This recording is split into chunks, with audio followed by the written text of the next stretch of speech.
Hey everyone out there in Uncensored Radio Land. Welcome to a bit of a different show today. It has been a couple of weeks now that we received some bad news about a friend of the show, Mr. Jason David Frank, sadly passed away. So what we thought we would do is remember some better times. We are very lucky to have the archives of Uncensored Radio available to us. So what we're going to do today is take you way, way back. We are going all the way back to 2012 to Unscripted Radio, where Jeff, Karan, and Katrina had the fortune of talking to JDF. It's a great show. I really hope that you enjoy it and that you get some happy memories out of it. So thank you for joining us today, and we really hope that you enjoy this little treat that we have for you.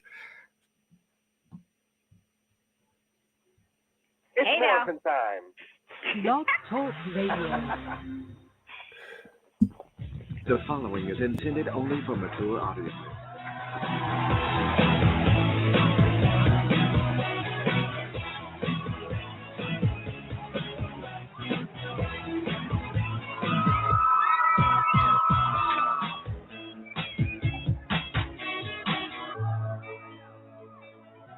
Hey everybody, what's going on? I have 3 words, and this is how I'm going to open the show. Jason, David, Frank. That's all I'm saying. That's all I'm saying. What else do you need to say? Exactly. What else do you need to say when the one and only Tommy Oliver, Jason David Frank, is going to be here? He was the Green Ranger, the White Ranger, and then the Red Zeo Ranger. I mean, this guy is like a Power Ranger icon. No offense, Karan. Yes, absolutely. Hey, no offense taken. He is like my hero and a very good friend of mine. So I am very honored and so excited to talk to him. We haven't talked in a minute, and I know he's excited to call in and talk to the fans. And he's, other than Power Rangers, I mean, he's done some amazing work as an actor. So I want you guys, we're going to talk to him obviously about Power Rangers, but we're also going to talk about all the things he's doing now, which is even more impressive. So I'm busting at the seams. You just don't even know. Oh, I know. I'm busting at the seams. Different seams than yours, I'm sure. Katrina is terribly excited tonight. And if you guys are just tuning in for the very first time, this is Unscripted Radio. My name's Mike J, and we do this little thing, a little radio show every night, 9 p.m., Monday through Friday, with Miss Karan Ashley. Say hello. Hello. And Miss Katrina Johnson. Where are you? Howdy. In the house. And, of course, Mr. Jeffrey Emmett. He's here, too. What's going on? ¿Cómo está, kids? Are you freaking excited? I'm a little devastated Michael couldn't spend the big bucks and play the Power Ranger theme song to open us up, but that's okay. You know what, Saban? We've heard that so many times. Sorry, you guys. If you want to hear it, go onto YouTube where they can't sue me. So, and also, a shout out. Insert song where needed. Yes. I want to give a shout out to our new intern producer. Scott is here with us tonight. He's going to be taking your calls when you're trying to get on air. So jot this number down, 417-6705. Just make sure that you push 1, because that's how Scott's going to know that you actually want to talk, and be nice to him. Don't chew his head off. Don't yell at him. Just, we'll get you on. Everyone take care of our boy as best you can. Yeah. Don't make our intern angry. We need him too badly. Need him bad. Oh, good times. So I totally just spaced out there for a minute. It's okay. Katrina, how are you feeling? You were on your deathbed. Yeah, I was on my deathbed yesterday, but I've been brought back to life with the news of our most gorgeous guest today. So, I did what I needed to do. I rested, and I am powered up, ready to go. Awesome. Awesome. I'm ready. She was like near death's door, and just the thought of Jason David Frank pumped her back to life. They'd popped a few things, and definitely breathed new life into this decrepit body.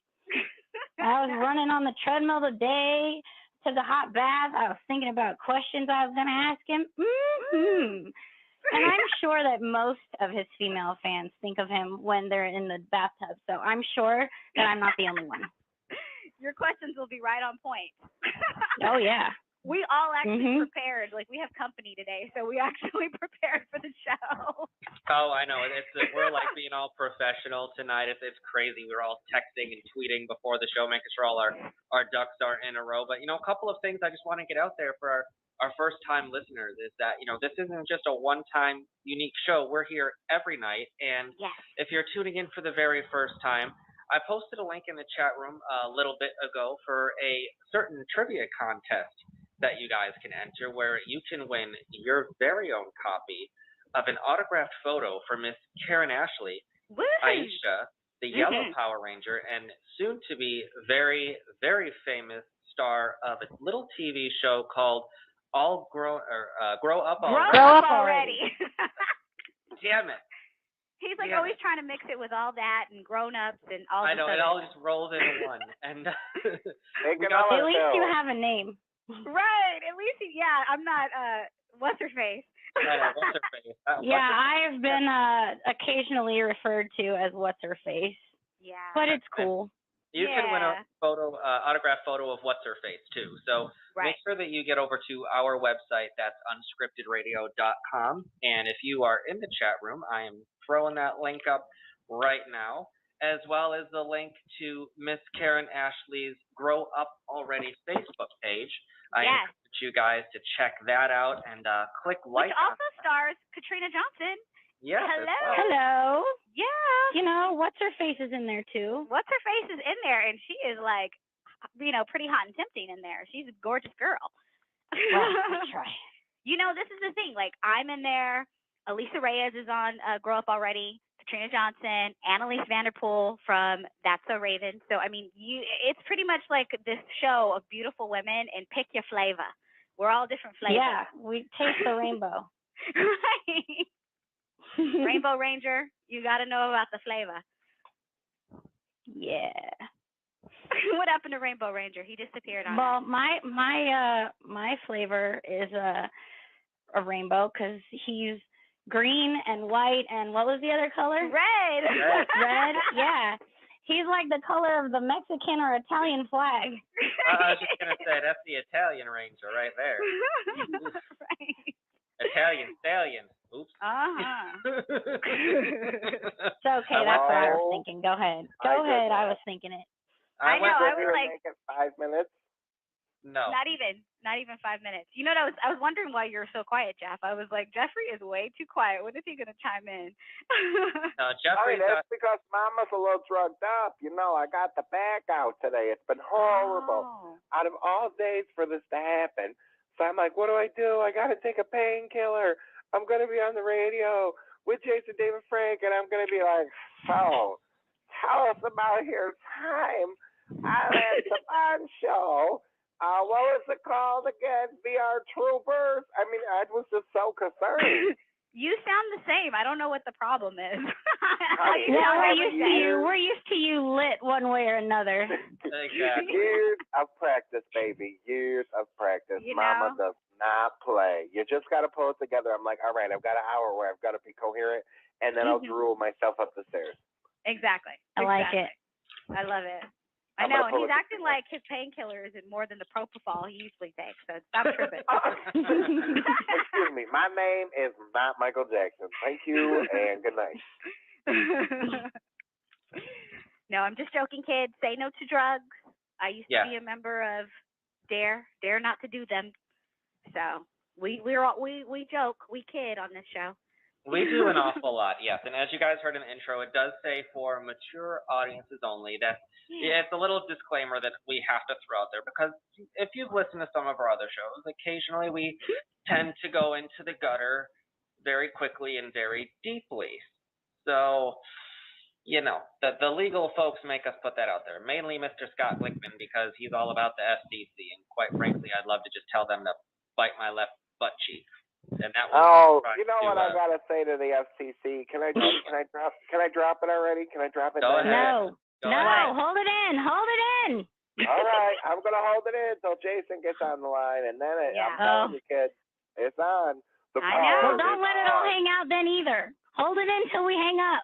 Right, we got company tonight. We got to be on our best behavior. Oh, for goodness sake. Don't you go ruining my chances with the Italian flag ranger. I thought you were going to say This needs to be a positive experience for him, okay? I know. You know, Katrina has ulterior motives tonight, so we she wants I'm to about make sure as transparent as cellophane. Well, I see the kids going nuts in the chat room. They're like, "Oh, leave it to Jason to be late." Kids, he's not late. We're doing a little opening. No, Karan is going to be joining us momentarily, so just simmer down, children. He's coming. Just think of your questions now, because maybe if you're good children in the chat room, we'll ask him some of your questions for you live on air if you don't have the chance to call in. Exactly. I know we have some folks from the Netherlands in the chat room. I saw it earlier today. I was like, no shit. Exactly. And you know what, guys? This is the thing. Once we get to the questions and we get to the callers, we're going to try to get as many people to be able to get on and call. So don't, I know you guys have your 8-part questions and you got a lot of things you want to ask Jason. He's a very cool guy. So, you know what? Let's keep the questions simple so that we can get as many people on the line and as many people can talk to him and connect with him, because he's such a great person. I want you guys to know about everything he's doing now. I want you guys to know about everything he has coming up. He's such a busy guy. He's got so many businesses and so many things that are amazing. Like his life, I know you guys know him best from Power Rangers, but his life beyond Power Rangers is even much more extraordinary. So my thing is let's get him, on, let's get him talking and make sure that, we get as many questions as possible. So I'm not trying to be the spoiled sport, but I'm just saying, we'll ask as many as we can off the chat line, but also, we'll try to get to as many as we can. Okay? Karen is the Democratic one of the show, and she just wants to make sure that there is enough Jason David Frank for the rest of the class. Exactly. We got to have enough of him to go around, so make sure. Well, you better get in line, because I'm taking my bite first. Oh boy. I wanted to ask him some questions, like, is he single? Is that what it was? That's all. That's all it meant. That's all that meant. Yeah. That's all. I think you represent like all the women of the world who have dreamed about ever seen him fight. Are you kidding me? Yeah. Wow. I know, he's like a beast. But you know what's funny is when we get him on, you're gonna get to meet him. He's the kindest, sweetest person you'll ever meet. And then he turns into this beast in the ring. It's the craziest thing. I'm all about it. I know. And you know what? We are about to have him on any second. So guys, we're just doing a couple things on our end, but we're about to pull him on any second. So make sure you start shooting your questions through the chat line. Make sure, you guys get it going, because we want to make sure that we, get all of you on the air. So don't call over here stuttering. You guys better be ready. Come correct. I know. That's right, because I'm going to tell you right now, if you call up and stutter on this radio show, bitches, I'm hanging up on you. I'm just We're going to mute your ass. And I'm going to put a disclaimer out there. If you're an asshole when you call in, I'm going to hang up on you. And then I'm taking notes. I got your phone number. I'm going to come to your mama's house and kick your ass. You hear me? Oh, Lord. Whoa. I say that with love. I'm going to need Jason to be my bodyguard after this. You realize this, right? Like, I'm going to be You are. That's true. Letters. Yeah, I know, right? That's funny. So, but there's so many things that, it's just going to be pretty amazing. So give us a few more seconds and we'll have him on shortly. I know you guys are chomping at the bit, and I know everyone is, going crazy on the, I see everybody on the chat room. It is hilarious, all the questions. I don't know that we've had this many questions. I think we're going to crash the system in a second. We probably will. Send your complaints to Blog Talk Radio. Yeah, don't send us anything. We don't want any of that. Jason Frank will we don't be want on complaints. the line in you could about keep them. 2 to 3 minutes. You can send them to Blog Talk and say it was Mike J's fault. That's all. I know. Under the bus. I see how it is. I think that's where you belong. It's a good spot for you. You fit nicely. Yeah. I belong under something, but it's not a bus. I'll leave it at that. Right. Is it kind of like you must be this tall to ride this ride, but you must be this small to get Mike J's phone number. Oh. Maybe not this small, Ouch. but maybe this tight. Ouch. Okay, well, moving right along. And I'm going to save that sort of talk for when our special guest comes on. I'm really excited to ask him where he spars and if I can join. Okay, that sounds good. I think that's a great question. I think that's a great question. Yeah, I mean, I remember getting on the show back in the day, and you guys know I was no martial artist, and basically him, Steve, Johnny. I mean, they really helped me. So, I mean, he's. Well, you look like a pro to me. I'm surprised. That's funny. There's just something intriguing about a man that's way more flexible than I am that can do the splits in like a million different ways standing up. Right. He can do it. Yeah, exactly. Challenge. Exactly. Exactly. There's something about that. It's very interesting. Very interesting. So and I think that is why you should. I think that's why you should probably think about him like I did in the bathtub. So tell us a little bit more about these bathroom thoughts, Katrina. We're dying. Well, I was thinking of, obviously the sparring because I would like to spar with him. I think that could lead to very good things. And I was wondering if he got more ladies with the long, luscious Fabio Power Ranger locks. Or if he's more popular with the girls now with his more sleek, buff, tattooed, looks like more of a bad boy. That's a good question nowadays. Because I personally like him now. I personally think his look now is he's borderline, he's edgy. It's he's infamous, edgy, but yet he was the boy next door on a TV show. Very and now he's just straight hotness. I know. I mean, I can relate. I was the girl next door, and now I'm sheer hotness, and that's why we should hang out. Well, look, you need to put your hotness on hold because guess who's in the house? Guess who's in the house, everybody? Right now. Jason David Frank is in the house. What's up? What's up? How are you guys doing? Good? We're good. How are you? We're excellent. Good. I was on the call, and you guys were talking about DARE, and I was like, what does DARE stand for? And no one answered me. I guess I thought then you guys couldn't hear me. So I was maybe thinking you all didn't want to answer that question. I don't know. You forgot. Drug Abuse Resistance Education Program. I remember the good old days of DARE. See? See how great he is? See how great he is? Oh, that's awesome. Well, Jason, I want to introduce you to everyone. Of course, you know me. I'm your best friend, Karan Ashley. You are? And then and we have Katrina Johnson. We have Hello. Jeffrey. And we've got Mike J. Hey, how are you guys doing? We're good. Excellent. And we're what you call the crazy show, Unscripted Radio. Yes. Oh, yes. Awesome. Well, I'm happy to be on. I appreciate you inviting me onto the show and stuff like that. So I had a few, right before this, I was just doing a few Skype lessons. I promised some people, and I was working with Che and Thomas Bradley from, I don't know, I keep forgetting where he's from. It's like way overseas. So I had a couple of those real quick, and then I got this Kentucky thing tomorrow. So I'm actually happy you guys invited me on the radio, Karan, because I miss hearing your voice. I haven't heard your voice in a while, so I know you're up to some good stuff. So I'm glad you guys put me on the radio tonight. Thank you. Yeah, well, we're so happy you're here. You just don't even know, and it's so great to hear your voice. I feel like, I think the last time we saw each other was Morphicon, and that's way too long. It has been. It has. But it's weird, with the Facebook nowadays, I see your picture everywhere, so I kind of still feel like we're in contact. It doesn't feel, it doesn't feel that long ago.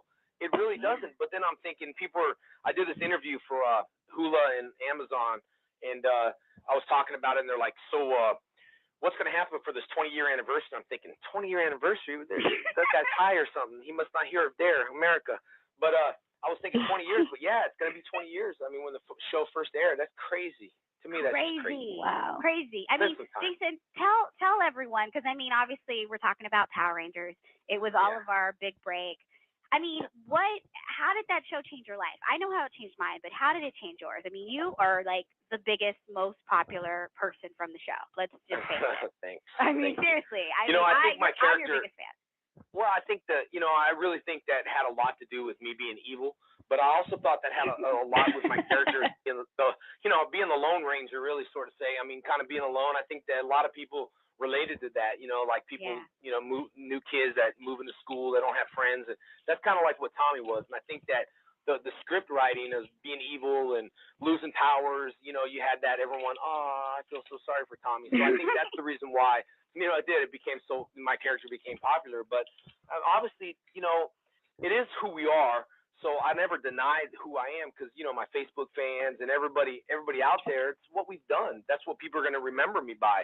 I had a fan say something about Amy Jo, and he's like, Pink Ranger. It's like, I don't run from that show. I'm pretty proud of the show at that time. Me too. And this time, so it just changed my life. I think I was talking in an interview today from Lexington, and I was telling him that it just kind of changed my life because, when I'm having a hard day, like today's a hard day for me, all right? Like, and not everything's cheery in Angel Grove there, you know what I mean? Not everything's cheery smiles all the time. Tell them the truth. I think what happens is it gives you that drive to kind of still be that role model and, and still go after your dreams. And I was explaining to him that everybody's got to go through the trenches in order to have a good success story. How can you have a good success story when you're born into royalty like Paris Hilton? I mean, no offense to her, but you know what I mean? You're kind of born into royalty and you just end up getting in trouble. So I think everyone is, starts from the valleys and then they go to the mountaintop, but you're going to, either stay there or go back down the valley. But my point is everybody's got to work hard for what they want to do. And you're passionate about what you do. I was passionate about what I do. There's just sometimes you got to go after your dreams and do what you want to do. I love acting. It's changed my life, but karate has always been a big part of my life. Yeah. So that's kind of like my plan B, although right now it's plan A for me, you know what I mean? Yeah. So it's plan MMA? Yeah, MMA, plan A, MMA, yep. So, but it's been good and it's just changed my life. I think to this day, I was telling them earlier, it's weird because they said, what do I want out of the Lexington Con? What do I want to leave with an impression of fans? Like what do people want when they leave Karan to say, well, what do I know about her? Well, from what I know, people say you're sweet, and even people that just meet you are like, oh my gosh, she's so sweet. Aww. I want, honestly, I want when people meet your superhero or your star, it's got to be a good, first impression, or it's just going to be like, dude, that I don't want to meet that dude. You know what I mean? He was my childhood hero, and he shunned me and didn't take time with me. So what I want people to leave with is, hey, that guy's cool. He's down to earth, just like you have always been. Even when you started the show, I was so excited when you started the show because I was leery on a lot of people, and they picked you three, and I was like, yeah, that's cool. All you guys were pretty cool. Johnny Bosch, we got along really good. You always been sweet, brought such a, and I'm not just saying this because I'm on your radio show, all right? You brought such a. No, I know you would keep it real. No, for real, I am keeping it real. But you brought that. Even when I was stressed out, you always had that peace, love, joy, happiness thing. And I started thinking, man, maybe she just, living this Power Ranger life even after when she leaves set. But I certainly know I'm not. It's not all smiles and happy. But you always been full of smiles ever since I've known you. And I know we both had our hard times and going through stuff. But ultimately, I keep it real because I try to keep God on my mind and, put with the Jesus and Tap Company. And I just feel that, when you're having a hard day, and, you're alone and you're not on Facebook, you don't have, Facebook fans, you got God to talk to. And I just try to, remember that I'm here as a role model for everyone. And, you just got to step up to the plate because now these kids aren't kids no more. They're women, they're men. They're like, girls come up to me and they're like, oh my gosh, you're my first crush. And, I'm like a woman. It's not like a little girl no more, and the boys are well, you're my current crush. I'm like, I tell them, shh, dude, when you say, I used to watch you on TV when I was a kid, you got to keep that on the down low, all right? I don't want to give my age away. Just keep it on the down low. You know what I mean? so it's pretty funny, though. But it's definitely changed my life. Oh, that's awesome. That's awesome. So I know everyone on the line is like super anxious. Who's jumping in with the next one? Because I know we've got a million questions, and I know the fans have them too. Oh, I think Katrina needs to go next because this girl has been salivating for days. I'm just saying. Dying to talk to you. Same. Okay, so my first question is, would we be able to arrange a sparring session? I qualified for the Olympics in Taekwondo, and you said your main form of martial arts is karate? Yeah, it just I'm not saying that in a bad. I was working out with one of my partners in California, and I was like, dude, I'll fight anybody. I don't really care. I don't care if it's a kid. I don't care if it's a woman. I don't care if it's an old man. I was saying that to him, right? And this old man right next to me was lifting weights, and he was like 70, and he kind of looks over at me like, did you say me? And I was like kind of sitting there going, dude, I'll fight anybody. That's just funny you say that. But yeah, martial arts, Shotokan has been my base, but now really I've kind of mixed it into mixed martial arts and, jiu-jitsu and stuff like that, so. But I'd love to spar you, not a problem at all. I would love to because I figure it'll take you about, 1.5 seconds to get me on the ground, and it usually takes at least 2 dates. So I'm on a time-saving mission, and I think that would be great. So that's a different. I talk about the MMA. You're talking about ground and pound in MMA. Okay, I got you. I got you. No, she's just talking about getting closer to you. That's all she's talking about. I have very important journalistic questions, like what cologne do you wear? All right. Yeah, women would like to know that. What cologne do you wear, Jason? The cologne. Well, I used to wear Attorney, but what's that Abercrombie, that shop that you pass by? You smell that cologne all the time. Abercrombie and Fitch. That's it. That's the cologne I wear. All right. See? Yeah. We find out perfect. obscure things. See? Perfect. Yeah. No one's ever asked that question. So when anybody wants to feel close to you, they can just go walk through Abercrombie and Fitch. There you go. It's not weird though, because they got these like little boys standing outside modeling with their shirts off and stuff, and they're just kind of out there smiling, They do like models. It's kind of weird, but you gotta know when you walk past that place, man. You smell it. You know what I mean? It's just built-in advertising. I don't know if it's in the walls and the air conditioner vents, but man, you smell that stuff. But that's what I wear. No, they've drenched it. They drenched. I know, totally. I have a question. Employees, they go around and spray it every hour onto the clothes. Do they really? Yeah, it's crazy. They do. Now, you mentioned something when you were talking earlier about Jesus Didn't Tap, and I want people to know about that, your clothing line and the clothing line you're working with, because that's a pretty amazing story and company. Can you tell us a little bit about that? Yeah, I will. Everyone's pretty much behind me on the Jesus Didn't Tap. I will say though, if you're new to my Facebook page, don't be surprised that you see Jesus Didn't Tap. Don't ask me to make a shirt without Jesus Didn't Tap, because JDF belongs to JDT, so they go together. Sorry, fans, that's the way it is. And I know maybe only one fan out of 50,000 asked that. But anyway, I started Jesus Didn't Tap company, and to be honest with you, Karen, I started it and I stepped out. I stepped away from it. I wanted it to grow with the world champion Jesus. I wanted it to grow. I wanted to step behind the scenes. Mm-hmm. I didn't want to be known as, this is a Power Ranger clothing line. We were in UFC. We've been everywhere. It was a worldwide distribution on we distributed through online stores. I'm talking about the UK, Australia, everywhere. Africa, in Singapore. I heard they were slanging illegal Jesus Didn't Tap shirts on the streets, literally. Oh my God. And they asked how I felt about that, and I said I feel happy, because if you do that with Adidas and Nike, that means I made it. So you can slang all the shirts you want over in Singapore and Indonesia, which I'm totally fine with that. So I started the company, and then what happened was, and I don't really know if I told a lot of people this, but what happened was I stepped away. I didn't step away. I just wanted the company to grow. Well, it became big, and then UFC Super Show Expo contacted Jesus Didn't Tap to have a booth there. And then they said, well, we want to speak to the CEO. And I was like, I've been behind the scenes. I've been pretty humble. It's been taken off. I don't, okay. So then they introduced me.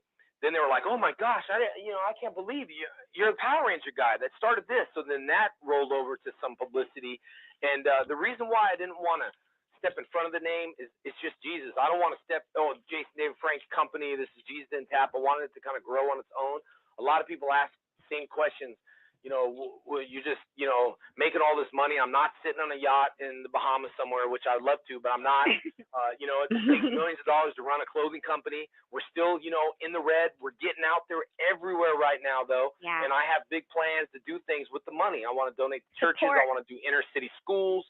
There's a lot of stuff I want to do with. But a lot of people ask what Jesus Didn't Tap means. And I wrote 2 songs, which I'm, Karen, I'm not a writer. I wrote rap songs. I'm not a rapper. I'm not Eminem. Right. But I wrote back in the 2 day rap we used songs to rap, that you can download on the what is it?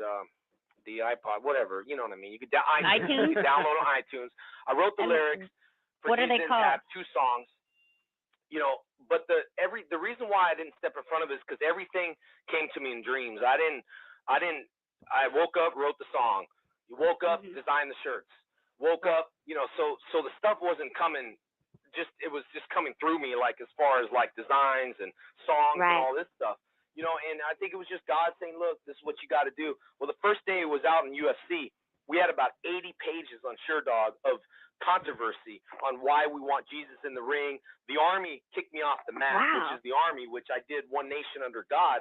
So once UFC allowed me, and Tap Out allowed me to go on their shirts, then a lot of other people were allowing me to go. But the simple term for Jesus Didn't Tap is that he didn't give up. He didn't quit for all of our sins.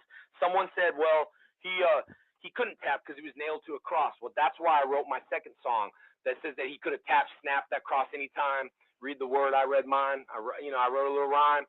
Basically, you can tap verbally and yell tap, tap, tap. So it doesn't mean that because your hands, you're not tapping, you can tap verbally, and I'm not going to get religious or anything, but Jesus could have called hundreds of thousands of angels to help him, and he didn't. So it is what it is. And, I don't preach religion on anyone because I think it's between yourself. It's between you and God. I don't say I live a perfect life because we all know there's been things about me that, people try to make worse of it. And it is what it is. And I think it's a private relationship between you and God. And I try to fulfill that, at least that role model as being the CEO of Jesus Didn't Tap and getting the clothing line out there. So that's kind of, I don't know anything about clothing lines. I do know about business though. And I do know that Jesus is the most famous fighter of all times around the world. Spencer's and Hot Topics came to me and told me that it's not more mainstream. So of course I came back with, I'm a firm believer in statistics on businesses and statistics. I came back with them that 83% of the U.S. is Christian based. Doesn't mean they live that way. We all know we don't live that way perfect, but 83% is Christian based. In Brazil, 99% of people are Christian based. So Hot Topics and Spencer's, go eat that because that's the true stats in the statistics of Jesus Didn't Tap. Wow. Absolutely. Wow. Statistics definitely don't lie. But, I want to just throw it back to Power Rangers just for a second, if I could, because one of the things that the folks that listen to the show and that are always in the chat room, they love to hear are the audition stories. And we've heard Karen's story, and we've heard the other folks that have been on our show. I'm just curious what it was like for you auditioning for Power Rangers. Well, I'll tell you kind of the whole version of it because I always kind of beat around the bush a little bit. And in a nutshell, not too long because I know I'm a talker, Karen. Okay, sorry. Yes, right. What more can I do except talk? What if you had me on the show and I was just like, yes, That's happened. Maybe. It happened. It's brutal. Okay, so we love it. They're eating it up they're eating it up in the chat room. Trust me, we love it. Tell them the story. That's good. All right, so I wanted to be an actor. I've always acted up my whole life. My mom says you're acting up, so I thought I was an actor. So I was like, perfect. I'll be an actor. And the drama kids in the family are the ones that end up being an actor because I trained with a guy by the name of Howard Fine, I think one of the best acting coaches out there in Hollywood, Howard Fine. And he gave me a story and told me this story about a kid. Like he told me, he was in a family and they met and the proper kid was like, yes, sir, I want to be the actor. And he's looking at this kid. Well, they had this other bratty kid that's under the table, not listening, crying, being drama because his spaghetti wasn't made right. And Howard instantly thought, he's not the actor. The one under the table is the actor. So that confirmed me as a child. Well, you know what? I acted up my whole life, so now I'm going to be an actor because my mom used to say you're drama, and I'm a little drama. So I think I can put that to use. So being an actor, coming into Hollywood, you know, I did some modeling and stuff. I did a modeling shoot. I don't know if anyone can find the picture. If anyone can research this picture, my character's name was Jason Barnes. It was in Teen Life magazines, Teen Beat magazines at the time. We had a small ad. I was riding a skateboard doing karate. My stage name was Jason Barnes for whatever reason. And it was called a company called Olive Pit Productions. That was the name of it. Well, we shot, you know, tons of pictures. And I got to tell you, my whole family ordered everything. They ordered posters and shirts. The only problem is Olive Pit Productions never produced anything. They just closed their doors and took all the money and disappeared. So that was my modeling days, right? Now, I got paid all right money at the time. I was a kid, like 12, 13, 14. Got paid like $1,200 a day to do the shoot. So I was like, I thought that was banking for me as a kid. Right, you were rich. Yeah. You know? You're balling. Yeah, so I did modeling. But then there was and I don't think I've told this story to anyone before, but there was a movie called American Street Fighter. I'm not too sure if that movie's out there. It's not the video game. It was called American Street Fighter. And I was about 18 years old before Power Rangers. And this Asian producer came up to me and said, you know, I want you to, you know, be in this movie. And I was like, perfect. It's, you know, a karate movie. You know, I had long hair, I had a ponytail at the time. I was ready to rock and roll and get on with stuff. And so I read the script. And all of a sudden there was this weird sex scene in this movie, but it wasn't like naked or nothing, but it was like, I'm talking on your hands and knees, bark like a dog kind of scene, right? So I read the script and I so bad wanted to be an actor. I was thinking, oh, dude, should I just sell out and do this because I really want to act?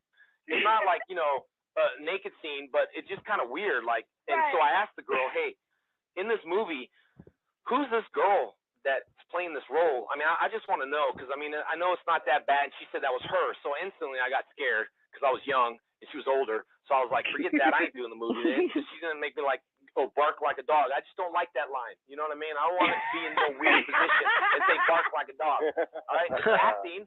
But for me, I don't want to act that bad. So that job went away. Then I did another job. These are all jobs that could have been, but I couldn't. Right. I worked in martial arts. If any of you guys are martial artists, you know there's a code of rank. They pull rank on you. If you're a higher rank, you can't do something if they say no. Well, I worked at a karate school, Red Dragon Karate at the time.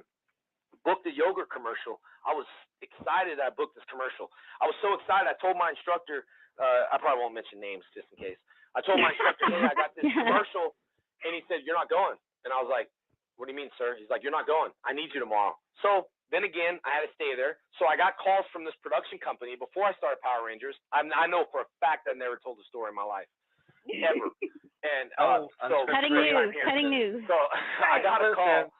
Well, you guys let me talk. So I got a call on the machine.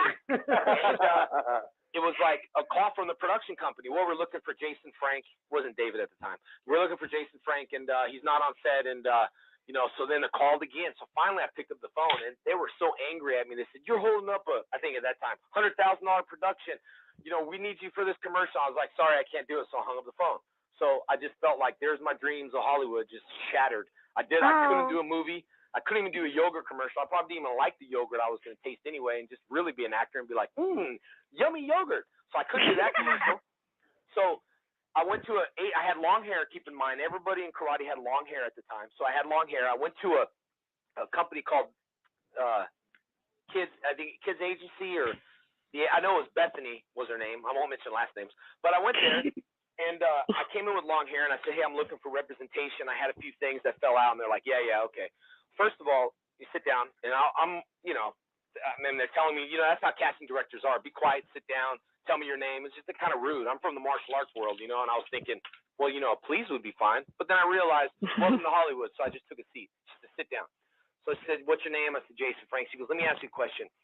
Do you really think you're going to book a show with that long hair? I said, well, yeah, man. I always grow my hair out and stuff. She goes, you don't look like the kid next door. You don't look like the average kid next door. I need you to cut your hair and get some headshots. And I was like, oh, my God, really? I got to cut my hair? So I went out, and I really wanted to be an actor. So I wasn't barking like a dog because I turned that show down. I wasn't eating the donkey yogurt, you know, because I didn't do that commercial. So I decided to cut my hair. And to be honest with you, I felt naked cutting my hair. I cut off my ponytail. I cut everything off. So I went back with a buddy of mine who sued me. I won't mention his last name. Art was his name. He don't deserve the last name. But I went back with him, and I got sued so much in Power Rangers, but got back, went with him, and I saw Bethany, and I said, here you go, and she's like, okay, we'll put that down on my desk. She was booking a big Coca-Cola commercial for someone, so I was kind of getting mad. I was like, okay, look, I cut my hair. She's like, yeah, that's fine. I don't know what to tell you. I'm booking a commercial. You need to be on hold. So she put me in the hallway. So I'm sitting in the hallway. Now I'm kind of getting mad. I had a little temper back then. I'm kind of getting mad, but I want to be cool because it's Hollywood, So I'm sitting in the hallway, and I just really want to, smash someone really bad. So I'm standing in there. So then the guy comes out and says, hey, I'm sorry, we can't represent you, but here's a show. It's called Phantoms. It's a karate show called Phantoms. And I said, okay. So what do you want me to do? He said, just show up. We're even, right? We're cool? All right, just sorry for the inconvenience. So I left. Well, Phantoms happened to be Power Rangers at the time. Wow. So, yeah, it was Power Rangers, and I went to an acting class. John Homa was his name, my acting coach, and I was in that class before all these guys were working. I mean, I can't even name the actors. They're all big time actors now. But I was at that little table, and I had to do my line, and everyone was like, "Who's Zordon?" I'm like, "I don't know." And they said, "What are you reading for?" I said, "The Green Ranger."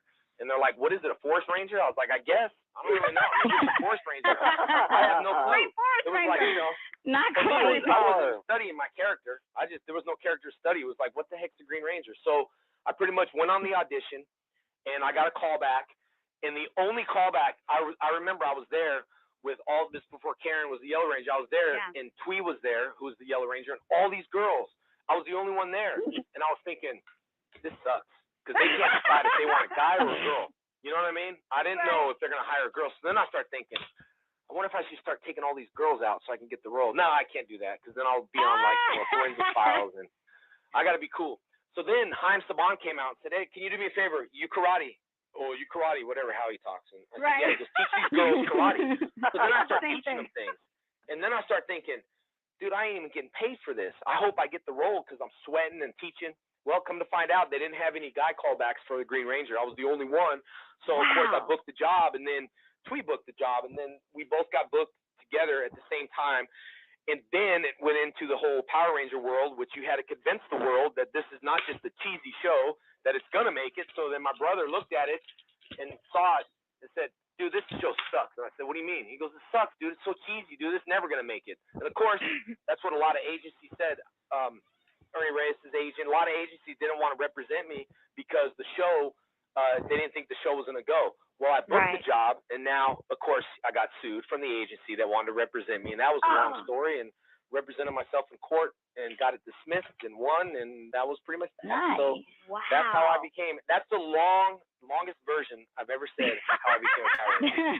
But I'm going to tell you, I guarantee those fans, even Susan probably don't even know some of the stuff that I say because she's my Facebook representative. She takes care of everything, so I'm pretty sure I gave fans some new stuff there. I'm hoping. Yes. So that's only how here on I became Unscripted Radio. Only here on Unscripted Radio, nowhere else. Tripping. They're because I feel comfortable with Karan because I worked with her. All these other people, I don't know. I don't feel too comfortable with them. So. Yeah. Thank you. Karan Thank you knows for me sharing anyway. that. She knows how I am. I do. She knows after I'm like, all right, guys, let's go. Cut. Oh, dude, come on, let's get out of here. It sucks, dude. I'm kidding. you know when they say and cut. Oh, great. Okay. Yeah. That's Karan, That's how I that's became the Green Ranger. Yeah, Jason is like the master of pranks. Like we probably have a million stories of Jason pulling pranks on us, doing something, taking off with the jet ski when we're supposed to like sit there wait for that. Yes. So bad. He was like the bad kid on set. Yeah, and I was the only one that did not have any keys either. I remember all my vehicles, nothing had keys. I remember going to Jonathan's office, kind of like just frustrated, mad, shut the door, kind of walking back and forth, kind of tweaking, looking outside, seeing if there's helicopters or nothing. I was just kind of, what am I going to do here? I'm so mad, but there's nothing. It's Hollywood. It was just what you got to do, got to deal with, And I was a kid growing up on that show, and I remember tons of stories. And me and Steve kind of went at it a couple times. That's when Steve, he's a good jiu-jitsu guy now, Steve Cardenas. I give him credit for being a great jiu-jitsu guy. But I remember when he came, it was like, I'm doing jiu-jitsu. I was like, dude, who cares? Jiu-jitsu. Who cares? I was like, who cares now? Of course, I'm a purple belt now. And got ranked to be in jiu-jitsu, so I think it's funny. But we all had a good time. But you got to make it fun and exciting on the show, and cover all the holes in the walls with pictures in your dressing room, and hide that kind of stuff. Stuff like that. So, whatever. I know only the guys had holes in their dressing room. Yeah, we did. A couple times probably. Just little temper tantrums, stuff like that. Well, I do remember though. I was shooting that movie with David Coachworth, and I know I never told this story before, and I will mention his last name. I don't know what he's doing. He's probably doing big films, but we were shooting that dumb bow scene thing in the middle of that pit at nighttime, that night shoot, and I had to do that bow kata over and over and over again. Remember, Karan, Jeff Amata was the one who was directing it, and we had to do take after take after take. I was getting so frustrated that I was thinking, we work with directors that shoot little things at a time. They were master shots over and over again. I mean, literally, like take 32. It was at the point where it was the nighttime. And you remember David Coachworth on the show? Yes. Yeah, well, I remember I was like, dude, I'm done. I'm done shooting this. Dude, it's 32 takes. I'm frustrated. It's like 4 in the morning. So I went to go close my dressing room because they all, even though it was a kid's show, I think they treated us like kids sometimes. That's how I felt. Even though it's a kid show, I'm not a kid. I was like a grown man, have my own business. Don't treat me like a kid. But I was closing my dressing room door, and he kept trying to pull it open. I said, dude, I told you, give me a second. I'm done. So I closed it. He opened it. I closed it. He opened it. I closed it. He opened it. And I threw my White Ranger boot out the door. I was like, dude, I told you. I threw my boot. I know I sound like a brat, but who cares? It's Karen's show. So I threw my boot, and I was like, you ain't never working in Hollywood again. I swear I'm not working. David Coachworth. I remember him. Remember him well, and I'm sure he'll remember. What's the stories on? Well, the White Ranger threw his boot at me one time. I wasn't throwing it at him. I just threw my boot because it was something to throw, So, and I wasn't having a temper tantrum. It was just remember that scene was terrible. It was terrible. Too much. It was too much. Yep, Jeffrey, you sure are quiet over there, Jeffrey. Yeah, Jeffrey. Soaking it all in.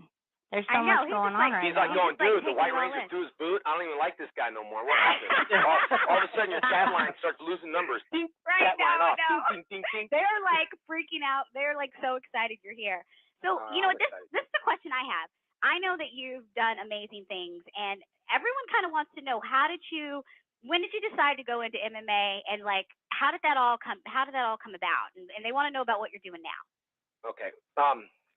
Honestly, I was reading a magazine one time about Forrest Griffin. I was reading a magazine in a shop one day, and I liked his interview a lot because he's a really down-to-earth guy. He's funny. He will tell you literally after his fight, sorry, guys, I suck. I fought like crap tonight. I mean, he'll say stuff like that. So he's a really down-to-earth guy, and I was reading a magazine, and I read a magazine. He said, he started this for fun, and then he said, well, they said, why? And he goes, I don't know. I just like punching people in the face. It was just fun to me. And I've been in karate my whole life, and because of the show, I wasn't able to skydive. I wasn't, even when they had the skydiving scene, I wanted to kind of do stuff. Me and Johnny weren't allowed for that. My contract said no tattoos. So pretty much everything my contract said, I do now. But anyway, it was like the rebellious thing. Oh yeah, I'll show you. No tattoos, my whole body. Anyway, with the contract saying no tattoos and skydiving and stuff like that. So I just kind of read that magazine, and I was thinking, man, I just, I kind of want to fight for fun. But the business in MMA is much like Hollywood. It's a lot of controversy. There's a lot of crap talking.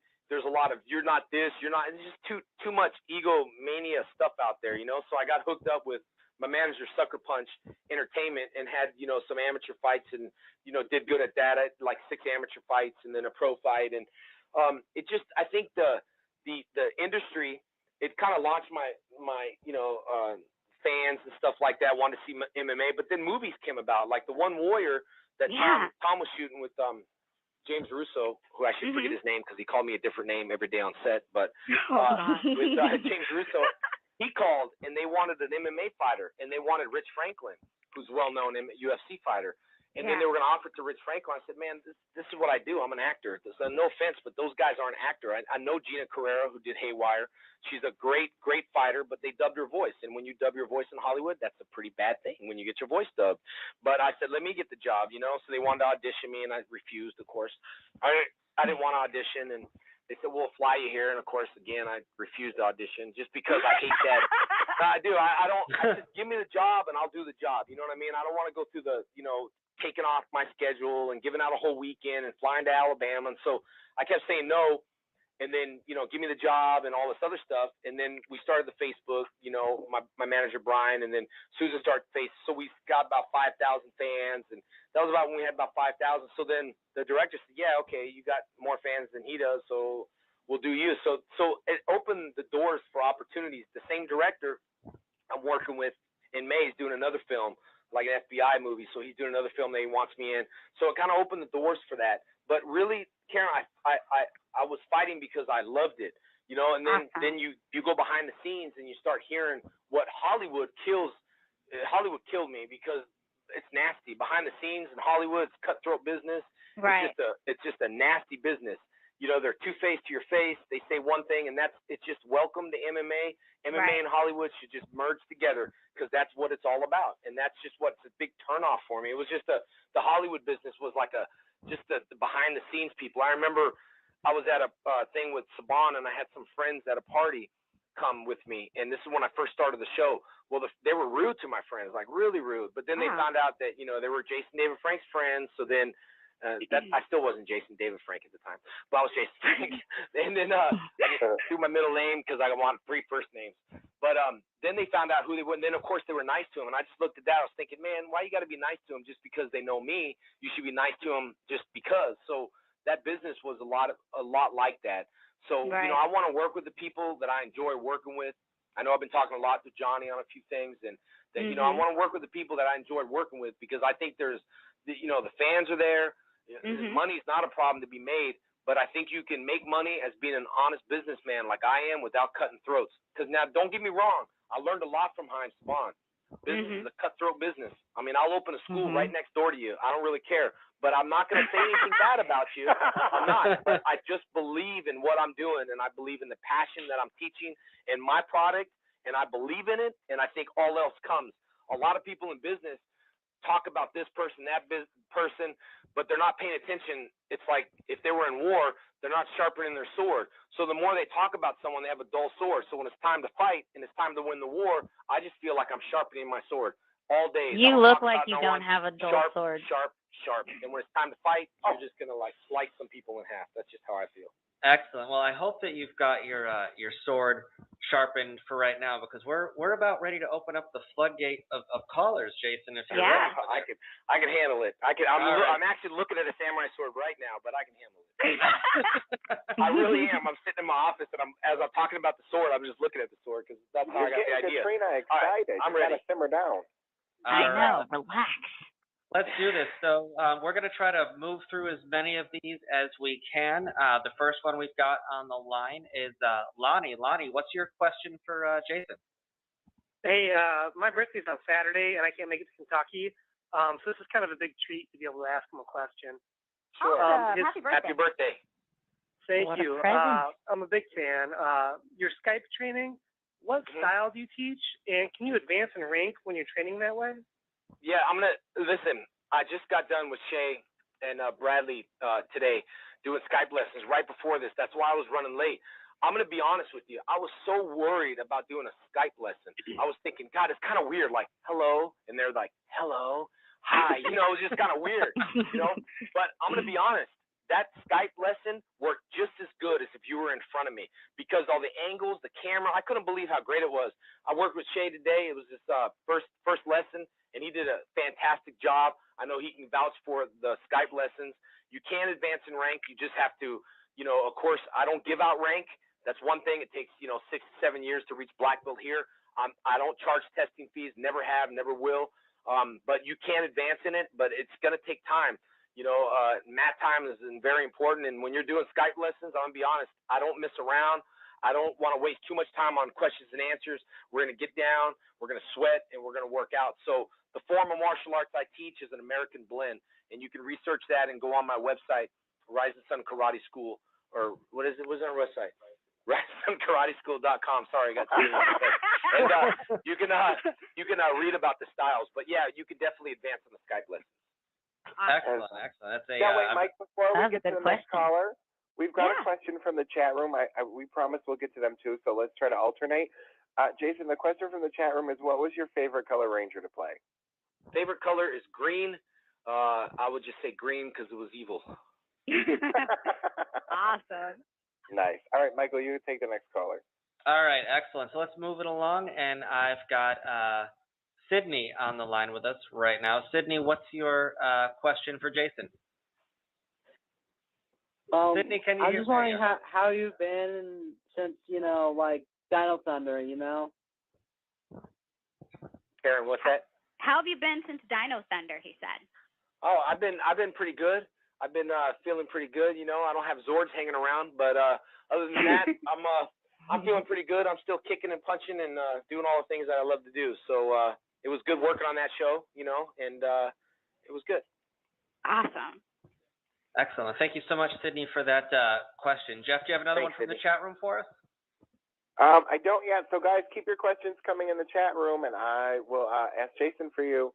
But until then, I have a question. Oh, I bet you do, dirty. Oh, no, I'm scared. Can we move on to the next question? This will be a behaved question. Are you going to Morphicon this year? And I have an ulterior motive in asking you because I was going to go visit Karan. Will you be there? I definitely want to go to Morphicon. I mean, it's not 100% confirmed yet. I have talked to Scott, though. I do have the contract. It's just a few things that I'm working out in my schedule to be able to. But it looks like at this point I'm going to be able to, because I love City of Angels and I miss California deeply. So I do want to come out there. And I actually enjoyed it last time. It was a big old reunion. I'm not used to Blake being so big, but he's growing up now. And, so I had a good time. So I'm hoping to be out there. So that'd be good. So I have a funny story, Jason. Like we play Power Rangers all the time. And the guys on the show, I told them, I left the show and I kind of told them the reason I left the show or whatever. And they didn't believe me. They seemed to think that you and I had a secret love child. And they said, yellow and green make blue. So all of a sudden I leave the show and then here's this kid, Blake, who's the Blue Ranger. And I try to tell him we never had anything going on. Hey, but I can understand where that question came from, though. That does make sense, because there's been a time on the show that I probably blacked out for about a week, and I did wake up, and Karan was like, oh, here's your wardrobe, and I was like, well, what happened? How did you get in here? It was weird. But, I think it was before I saw the movie about knew it. It was like before Girlfriend, I am not mad at you. We all went out partying, and then I just don't know. I remember the last thing I heard is say that we're Wolfpack, and we're here in Las Vegas searching for cocaine and hookers. No, that's from the movie. Okay, sorry. What? But, no, I don't think Blake would be our child. Right. No, I never heard that though. Out of my whole entire Power Ranger career, I've never heard that before. Right. Well, that was these crazy people on this show. That is a unique story. Lots of unique things are happening on your radio show, Karan. I have another question. Y'all hooked up. Speaking of children, how do you feel about being addressed as or thought of as a DILF? A DILF. Oh my. Oh boy. A DILF. Dad, man. I would like to. If it's a milk, flirt with. Dad, I'd like to flirt with. I never really heard that. Well, I actually heard the saying before, but I don't know. I don't think I'm a DILF. I mean, I think so. Yeah. The people in the chat room agree with her. Thank you. Exactly. Let's take another caller before we get X-rated. Yeah, right. Yeah, absolutely. Katrina, good idea. Go take a cold shower or something. Seriously. All right. I got a bucket of ice. I'm putting it on right now. Snap a few photos and upload those to our X-rated Facebook page. All right. So let's see. I've got Brianna on next. Brianna, what's your question? How's it going? Hi. My question How are you? is for Jason. I'm good, Jason. How are you? Good. Okay. First off, I have a message to you from Blake. And he wants you to know West Side. West Side. Throw it up for Blake. West Side. And my question for you is, have you ever had any fans who have any sort of disabilities that have come up to you at MorphinCon or any sort of Comic Con and told you that they take karate now because of you when people told them that they would never be able to do it? I do. I actually had that. It's very funny because we've had several ideas with a couple fans about some script ideas like that. But I'm going to tell you, even before Power Rangers, even my brother, he passed away and stuff, but my brother would always teach people in wheelchairs, I remember it was hard, but he would do it. I remember lifting one kid out of a wheelchair, doing rising blocks with him. And when I asked him about it, he goes, dude, I'll teach anybody. I mean, my brother was like that. It wasn't for the money. It was just because he felt like those disabilities held him back. I think there's no such thing as when a doctor tells you you can't do something. Because I broke my foot skydiving. My foot was completely thrashed, torn up. They said I'll never have 60% back in my foot. I have 100% now. I don't believe in what they would tell you, like you can never do this or never do that. I feel if you're passionate about something and you want to do it, just do it. And, I've had a lot of people come up and tell me those things before. So I feel pretty honored that it gives them motivation and the confidence to go out there and pursue their dreams regardless of your disabilities. Exactly. You said it very well. Nice. Beautiful. Well, we have another question from the chat room.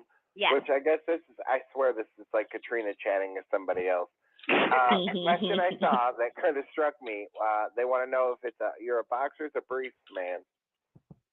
Boxers or briefs?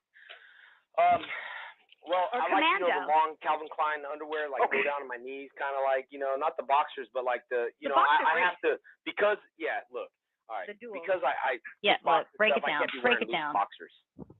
You know what I mean? I'm just telling you that. No one asked that question because of kickboxing. I have a loose gi. I can't wear boxers. It's just it hurts. So I got to wear the tight, down on my knee underwear tighties. Not the tighties, but the cool ones, like the Under Armour. Right. Like the ones I can fight in. You know what I mean? Like if people make fun of you fighting, I don't care. They're comfortable. I don't care who makes fun. So they're comfortable. It's okay. You still look good rocking your grandpas. It's fine. They're not grandpas. They're the new stuff. No way. They're not grandpas at all. No. I think. I'm gonna send everybody a picture. All right. I'm gonna prove to everybody right now. Yes, please. Yes, get right on that. Let me give you my number. Calm down. Right. Oh, here we go. Now it's hit the can. I knew it was going to happen tonight, kids. I knew we were going to We tried to tame her. We're getting to be out of the prime time slot, so it's okay. We can get a little more X-rated. Lord. This is my behaved, toned down version. It actually is. I have to really give her credit. She hasn't swore. She hasn't talked about. I can't even say it. I'm a little nervous. I don't want Karen to bitch slap me later. Precisely. Ultimately, I'm afraid of Karen because it's the nice ones you got to be afraid of. Wait, what? You're the blunt ranger. You can say whatever you want, man. Right. Right. Well, and I've just said it nicely. There you go. Exactly. She's being a professional. But let's bring on, I've got Lance with us. Lance, what's your question for Jason? Yeah. I just wanted to ask you if there's any chances that you're going to ever write your memoirs. Good question. That's a good question. Karen? Yes. Are you going to write your memoirs, Jason? I don't know. Are you going to write a book, a tell-all book about your life? You know what? That's been out there. I started writing a book, Toscando book, about the martial arts and stuff, and had someone. Man, if I felt comfortable about my book, I think I would. Because it's funny that you say that. That's why I was thrown off. Because my brother, we always used to do crazy things, and we used to say, "How's the book end? How does the book end?" You know what I mean? Mm-hmm. And unfortunately, he's still out there with me. But his book's over, but it's not over. I'm still here and still doing stuff for him. But I've lived a crazy life. I mean, I am who I am, and I think God's changed me in certain ways. So I think a book sometime would be good. I don't know how honest I can be in the book. I mean, I think that when you write a book, you got to be like really truthful and honest about your book. But I've been through a lot of stuff and still going through a lot of things. But I think if you're honest with people, and there's a lot of things, if you're honest with people, I think, they're either going to judge you or they're going to commend you and say, you did a good job, thanks for being honest, or they're going to judge you. Oh, I knew it, So books are very touchy. It's a very touchy subject, Either you're going to earn fans or you're going to lose fans, And my book is not just a peachy cover where, I've been through a lot of bad, dark places before, I mean, my best friend, killed himself. My brother, died, and all in the same month. There's just been so much. That's during the show. It's just crazy stuff going on.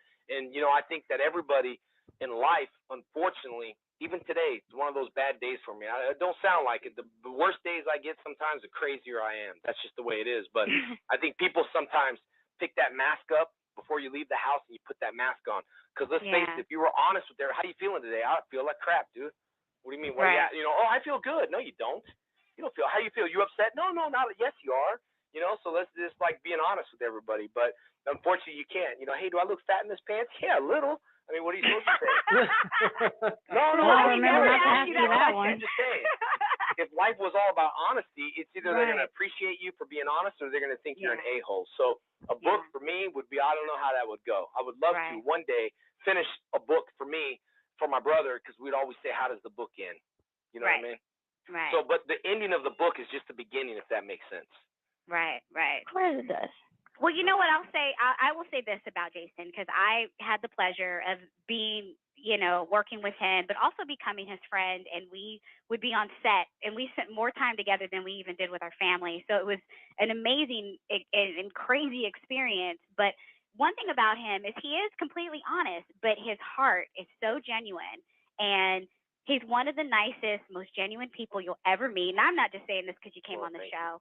I honestly 100% feel that way. And the first day I met him, I'll never forget, we were at Castaic Lake, and he came up and he just smiled. And we knew, like, he was the leader of the show, and he was, you know, and him, Amy Jo, David, they all made us feel so comfortable. And we had the time of our life, you know. And for me, I had personal reasons to leave the show. But one thing that, you know, I'm still pissed at them about is they promised me, you know, 10 episodes. And I thought I'd be able to say goodbye to my, you know, spend time with them, say goodbye to them. Yeah. I didn't even get that opportunity. But you know what? After it was all said and done, I was like, I'll never, you know, can replace the time that we had together. And I know that friendship, it's like we're almost a family. Like, you're a family outside of the family, but it's this Power Ranger family. And I think if you ever did the book, it would be the most amazing thing you probably would do. I know you have to get to a place where you're comfortable with it, but you know, your honesty is what people a lot of love. people. Yeah, you keep it real, and you're like a success story. I mean, if people knew half of the things that I know, and I don't even know half of the things, they would be like, wow, you know? Yeah, but the good thing is, see, you already know my heart. You know, if I'm grouchy one day on the set, you already know that's not me. It's just it's life. You know what I mean? Yeah, and so you know my heart, I know your heart. That's why we're friends and all that, and that's why we, you know, it doesn't feel like such a long time, and you know, it feels like it was just yesterday talking and all that stuff. So of course everyone gets grouchy, and we have our bad days, you know. And there's been my own bad days that I've had, you know, in life, that people try to blow up in publicity. It's just stupid. It's like, if you knew my heart, I'm a guy. I have to read a book that I was just referred to. It's a Christian book called Boundaries. I haven't read it, but it's to set boundaries. I can't set boundaries. I have a hard time saying no to people. That's why I'm working 24/7 trying to please everybody. But, you know, and then when you got one fan that says something, and then you got to be reminded by other fans, it's okay. That's just one person at 50,000 that made some kind of dumb comment. You know what I mean? So I try to please people. I try to please myself, try to please God. But I appreciate you saying that, Karen, because I know you know my heart. And, I do. You know, since you do, it's like people can go through every day. You know, when my brother died and my friend died, all that stuff, people expected me to be this, I'm going to meditate. It was too hard for me. It was like within 2 weeks. My brother called and said, hey, how did he do that? Oh, I can't believe he didn't. He did. It was just one of those things where it was like, what? You know, is this really happening to me? And everyone just didn't think I was human. I was young at the time. You didn't think I was going to go off and just do bad stuff. Not bad stuff, but just be in a depressing state. I was.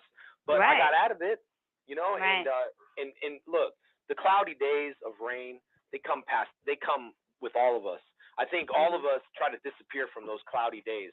And when we walk at home or at night, that cloud's going to somewhere be there. If you don't have a cloud over your head of anything, then you're living in fantasy land, because everybody has clouds of doubt, clouds of frustration, clouds of depression, you know, clouds of not wanting to be here. If you don't recognize what your cloud is above your head, then you're living in La La Land.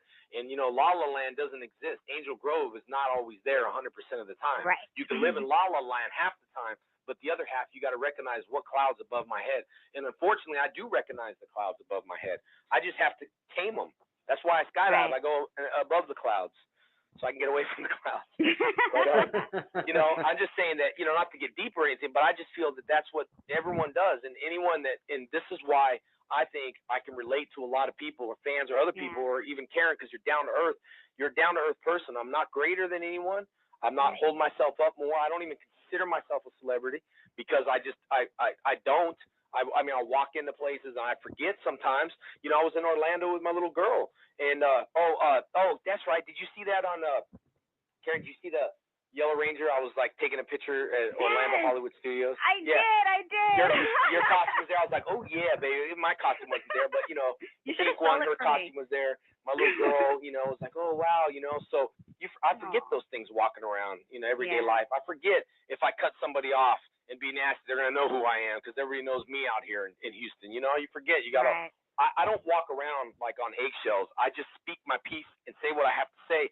And if something bad happens, which it doesn't, if you look at my career in the history of what I've done, okay, a couple bad things here and there, a couple fights here and there, maybe that turned bad because that person turned it bad, not because I did. They don't hear my side of the story. It's not that bad. You look at all the other actors. I was watching a thing on, he's 38. He died of asthma. Anyway, all these actors that get into drugs and, I'm not out there, I mean, right now, I'm not. Right. I'm not going to be, but I'm just saying that, I got a pretty good rap record, history report, and so I try to keep that clean, but I don't even think of me as a celebrity or anything like that. And I think, Karen, that's why you were so good on the show and so loved is because you had that natural charisma, because I don't think people can, this is the honest truth, you can learn how to act, but if you don't have charisma, you're not going to be a good actor. Charisma can't be taught.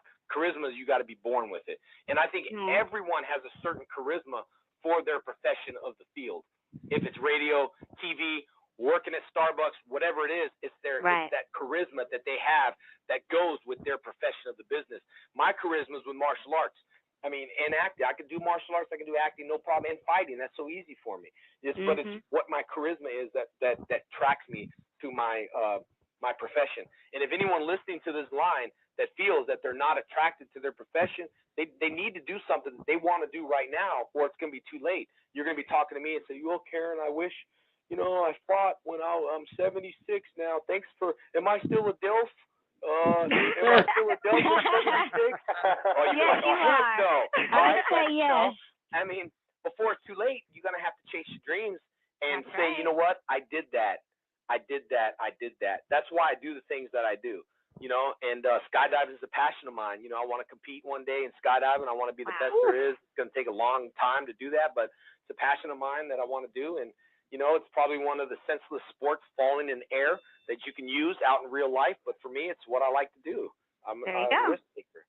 There you Excellent. go. Scared? Like, doesn't your stomach go up into your throat when you skydive? Like, I think I'd have a heart attack doing it. No, it doesn't. You know what? A lot of people have that perception of skydiving where when you jump, you're going to get that roller coaster feeling. Not at all. Yeah. You're the plane's going 80 miles an hour. You jump out of that plane, you're floating. You're skydiving. And I've skydived on my Facebook picture now. There's a guy by the name of Stephen Boyd, one of the best skydivers, man. I watch his skydiving videos all the time. He's one of the best. He's got like 8,000 jumps. He's phenomenal. He's like a world champion, but he's so humble. I've jumped with him so many different times that he just came aboard, and he's such a humble guy. But you have that. He owns the Spaceland Skydive Center, and a lot of people think you're going to be out there. Well, his dad owns it and his brother too. Right. But, you think you're going to go and drop. It's not like that at all. I mean, if you ever wanted to fly like Superman and not have that roller coaster drop, skydiving is the thing to do. The only thing you got to worry about is if your parachute opens. But that's why I do it. Nothing exists. You think when I'm in that plane, I'm not thinking about, no offense, Karen, but I'm not thinking about I was supposed to skydive today. I wouldn't be up there thinking, I got an 8 o'clock appointment with Karen. Parachute. I'm up there thinking, all right, dude, here we go. Bam, let's go. Bam, throw that chute. Open my parachute. I don't think of anything. Right. Phones don't exist. Nothing exists.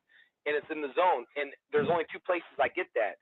No, not sex, if you're wondering that. Okay. It's a different I was. in the cage, and in the air. You just zone everybody I'll put out. you in a Nobody cage. exists. In acting, I would say that 3 in acting. When you act, nobody exists around. Me and Karen would do a scene. You know how many people behind the cameras eating sandwiches, talking stuff, joking, and then they're like action. Nobody exists except that character in front of you. And I think that being in that zone is what I need in my life, to tone out everybody else. Not just I want to ignore people. We just need that peace and quiet to get into that zone. In acting, I do it. Skydiving and martial arts, I'm just into the zone. Right. Awesome. Well, let's take one last question. Oh, go ahead. I'm sorry. I was just going to say, I heard that when a lot of people go skydiving for the first time, they lose control of their bowels. Have you seen anybody do that? No, I haven't. I mean, I'd be out. Look, I got a couple fighters here that used to fight with me and train. Okay, they're bad. They're bad in the ring. I mean, they're like badasses in the ring. All right, I took them skydiving. They threw up over everyone. Both of them threw up. I've never seen that before. People in the bathroom were like, "Dude, who brought those guys?" And I'm like, "I don't know." Oh, that's me. That is disgusting. But they threw up. I don't, it's a state of mind. Like, look, if anyone's scared of heights or scared to do it, a lot of people, their fear stops them from doing it. I think you all will agree. Well, I'd never jump out of a perfectly good airplane. That's just fear speaking. You have to have fear sometimes and get past that. And I know a lot of people are like, well, why jump out of an airplane? I'm telling you, I promise you, all my Power Ranger camp people that came out here, everyone skydived. And after I got down on the ground, oh my gosh, dude, it's like an experience that you can never experience in your whole entire life. If you have never skydived, do it one time and think, oh yeah, this is what I'm going to do. Get past those fears and do it. You're going to be safe. There's not a lot of accidents that happen in skydiving unless you get stupid and crazy. And you got 2 parachutes, so if one doesn't open, the other one opens. And you're only going 140 miles an hour towards Earth, so you're going to be fine. Excellent. Well, you know what? I would totally be down to try it. My only problem is getting on a commercial airline with a parachute on your back just in case. It doesn't go over so well. But I know we've got another caller. Aaron Coney. Yep. Absolutely. This is we'll take our last caller for tonight, but you know what? I want to make a personal commitment on the 4 of us, Karan, Jeff, me, and Katrina. When we go to Morphicon, if hopefully Jason is there, I say we go skydiving. Oh, I gotta throw some balls for that. Yeah, you got I gotta throw some Hell balls. no. Hell no. Y'all have lost your freaking mind. Yeah, you got to. If not, just watch it. After you. I'll watch. People. That's the deal. I'm coming just for that. Watch. I just want to watch everybody. I'm coming. Jason, if you're there, I will skydive. All right, good. Hey man, I can't do it. There's a weight limit. I gotta throw some balls, Jason. I'm at the tandem with you. That's the only way I might do it. That's fine. Yeah, you're gonna have to. I got an anyway, idea. So Karan gets the front, and I'll take the back. You're gonna say something like that. Fine. I want to be somewhere in there. All right, Aaron, ask your question. All right, Aaron Coney, what's up? Hey, what's going on? First of all, Jason, I don't know if you remember me and my brother. He airbrushed you a canvas, and we gave it to you at Morphicon. Yeah, what's up, man? Not much. So I was calling MTV's Made. I don't know if you ever heard of the show. It's coming to my school in a couple of weeks, and I want it to be made into an MMA fighter. So I was wondering if they chose me, would you be my maid coach? Well, depends where the fights are. I'll tell you what, though. Look, this guy painted where you airbrushed that oil thing in Morphicon, right? Yeah, MMA they did one for me too. Thing. Hey, that was awesome, dude. First of all, they did awesome work. You guys did awesome. Because you did that for me, I will promise you this, okay? And I'll be on the air, and I'll promise you this because I can't say no to people. But if they choose you, I don't know how much entailed I can be as a main coach, but I can definitely work your corner for one of the fights and give you some, some tips and all that stuff. And, hey, it's great work in the corner. Sometimes it's better working the corner than being in there. I don't have to do as much. But I will do that for you. I don't know if that helps, but I will definitely show up to one of your fights and work one of your fights corner. So, I mean, that's awesome. Chances of me being picked are slim, but that would be sweet, man. And I'll see you at Morphicon this year. They picked us out of thousands of kids to be on Power Rangers. So, hey, anything can happen, Aaron. And I love you. Aaron's a great friend of mine and his brother Daniel. So, thank you. He made me one of those paintings, too. So, Aaron, you're awesome. Yeah. Still on the line? Hey, I owe you guys money. I haven't forgot, dude. I just forgot to pay you last time I left. I'll get that money to you. I wasn't going to bring it up on the air in front of everybody. But, I got it for you, dude. You guys left. It was such a busy thing. I don't forget anybody, dude. I appreciate what you guys did for me. And I'll definitely pay you back in any way I can if they choose you. When I hook you up, take care of you more for trust me, man. I don't forget people. That painting, it's not hanging on my wall, but it's in my office with all my other stuff. And I appreciate you doing that for me. For sure. Say what up to my brother. I'm an honest guy. I'll mention it it on the air, dude. You know me. I'll mention it on the air. I told you I don't hide nothing. He don't. You're right, man. Hey, it's all out there. So I'll see you in August, man. All right, buddy. Awesome. Jason, Aaron, I want to personally thank you for coming on the show. We've got a crazy show, and we're building up our fans, and they're huge. Yes. They are huge Power Ranger fans, and I've had Nakia on the show. I've had Steve, we've had Walter, Blake is coming on. This Friday, Daniel Southworth will be on the show, and I couldn't have all of them and not have you. So I'm so happy that you came on. Yeah. Well, thank you. Anytime you guys need me to come back, I love to do it. Sorry I talk a lot, but this is a talk radio. And, unfortunately, I just talk, so that's what I do. Just you let us know when you're ready to come back, and we'll have you on again, because I know they'd love to hear from you again. So yeah, I'm chomping at the bit. Yeah. I love you guys, too. I know. I appreciate it, guys. I appreciate everything you guys do, and all the Facebook fans. I just want to shout out. I know Susan and Melanie's working very hard to control that page. Shout it out. I appreciate you guys working on that. And if you guys, on my Facebook page, if you are listening, support Karen's. I know you got a lot of things going on, and I always see that. And I think my fans do support you guys and all the other Rangers. So we appreciate it, guys, all the Facebook fans. And, we just appreciate it. So thank you, guys. You're welcome. Thank you. Have a good night, and I hope this made your day a little bit better. Yeah, it did. It definitely made my day better. I appreciate it. I'll think about that book, too. Oh, we will. Yeah. Okay. Everything he said. If you guys didn't get a chance to listen, or if there's certain things you might have missed, listen to On Demand, because you can hear this episode all over again. You can download it.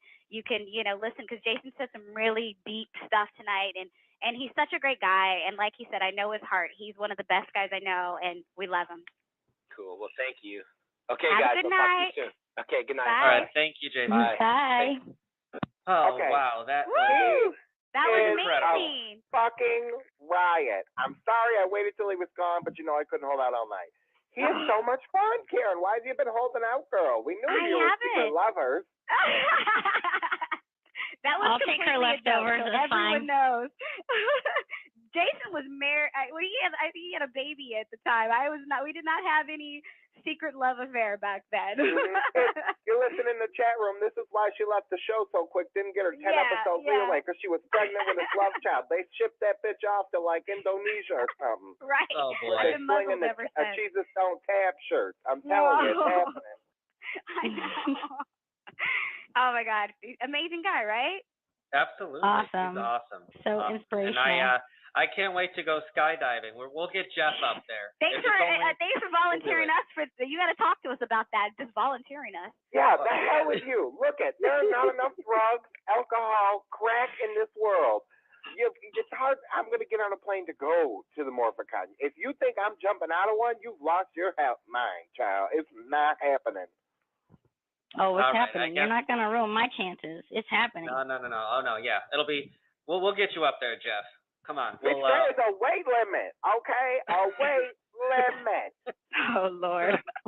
Oh, my God. All right, no. And I ain't going with Karen because she throws up when she fake skydives. I'm good. Oh, That's why I said she's in the front and I'm in the back. See? Did you catch that? Yep. I caught it. And where do I get to be? Do I get the side? You get your own. Yeah, right. you decide. But, we're going to get some bullshit. Paging David Yost. Excellent. All right, well, we're going to table this discussion. I'm sure we're going to continue it again tomorrow night. We'll talk about some skydiving some more, but make sure you tune in Friday. We got to go. We're overtime. Yeah. Support Katrina Johnson on Twitter. Support Grow Up Already on Facebook. And support Unscripted Radio.